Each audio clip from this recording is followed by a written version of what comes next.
Welcome viewers, প্রতিদিনের মতো আজও চলে এসেছি আমার লাঞ্চের থালি নিয়ে। আজকে লাঞ্চে নিয়েছি সাদা ভাত, নিয়েছি শসা ও গাজর স্যালাড হিসেবে। প্রথম পাতে খাওয়ার জন্য নিয়েছি পুঁই শাকের চচ্চড়ি, যেটা আমি কুমড়ো, আলু, পুঁই শাক ও বড়ি দিয়ে রান্না করেছি।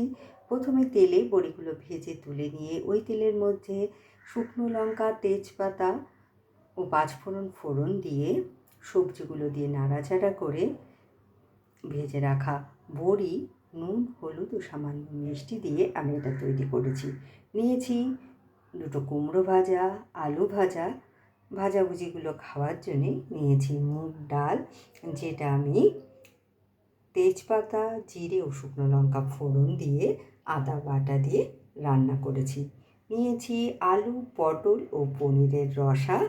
পনিরগুলো ভেজে তুলে নিয়ে ওই তেলের মধ্যে আলু, পটল ভালো করে ভেজে ওর মধ্যে আদা, জিরে, লঙ্কা, ধনে বাটা দিয়ে কষিয়ে আমি এটা তৈরি করেছি।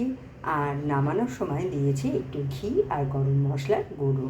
আর শেষ পাতে খাওয়ার জন্য আজকে নিয়েছি বাড়ির তৈরি রসমালাই। তো কেমন লাগলো আপনাদের আমার এই লাঞ্চের থালিটা? ভালো লাগলে লাইক, শেয়ার এবং সাবস্ক্রাইব করবেন আমার চ্যানেলকে।